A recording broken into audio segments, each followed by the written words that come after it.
তারপর আমার হাত রইলো না দিদি। জানো বাচ্চাটাকে কিভাবে বাঁচালো? হ্যাঁ তাই তো দেখলে তো? শুনছি, হ্যাঁ সেটাই তো। ভীষণ সাহস কিন্তু ছেলেটা, হ্যাঁ বলো। খুব সাহস একেবারে। এরকম সাহসের গল্প কখনো শুনিনি। খুবই সত্যি সাহস। কথা।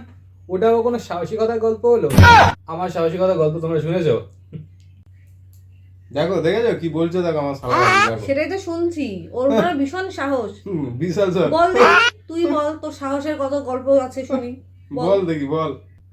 আমি একদিন আমার এক বন্ধু, সে এক মেয়েকে খুব ভালোবাসে, ঠিক আছে? এখন ওই মেয়েটাও আমার বন্ধুকে খুবই ভালোবাসে, কিন্তু মেয়ের বাবা হলো পুলিশ। মেয়েকে কিছুতেই আমার বন্ধুর সাথে বিয়ে করতে দেবে না। তখন আমি এবং আমার আরও 4টে বন্ধু মিলে আমার বন্ধুকে নিয়ে যাই, আর ওই দিক দিয়ে ওই মেয়েটাও বেরোয়। সেই রাতের বেলা আমরা প্ল্যান করেছিলাম আমার বন্ধু আর ওই মেয়েটাকে নিয়ে শিলিগুড়ি চলে যাবো, ঠিক আছে? তো আমি বেরিয়ে যাচ্ছি আমার বন্ধুকে নিয়ে, সবাইকে নিয়ে গিয়ে দেখি ওই মেয়েটা যে বেরোবে ওর বাবা ধরতে পেরে গেছে। ওর বাবা নিয়ে এসছে মেয়েটাকে হাত ধরে, এই তুই যদি আমার মেয়েকে হাত দিস আমার মেয়ের গায়ে তোর হাত কেটে দেবো। আমিও শুনলাম, ওইসব অনেক ডায়লগ বাজি আমার শোনা আছে। পিছনে ঘুরে দেখি আমার 3 বন্ধু নেই, গায়েব হয়ে গেছে ভূতের মতো। কিন্তু আমি ভূত ভয় পাই না। আমি আমার বন্ধু হাত ধরে, তুই দাঁড়া, আমি গিয়ে নিয়ে আসছি তোকে, তুই কোনো চিন্তা করবি না, দেখ কি হয়। তারপর আমি গেলাম, গিয়ে ওই মেয়েটার হাতটা ধরলাম ওর বাবার সামনে।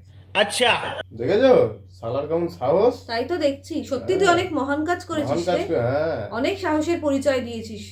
আমরা এটা কিন্তু সত্যি জানতাম না যে তোর এত সাহস আছে। তারপরে কি হলো রে? শিলিগুড়ি নিয়ে গেলি? হ্যাঁ, মেয়ের বাবা রাজি হলো। শিলিগুড়ি গেছিলি? তারপর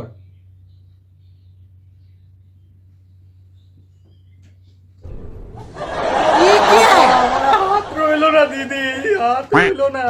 इतने तेजस्वी लोग हैं हमारे पास, कितने शानदार विचार रखते हैं जी, और कुछ लोग मनोरंजन भी करवाते हैं।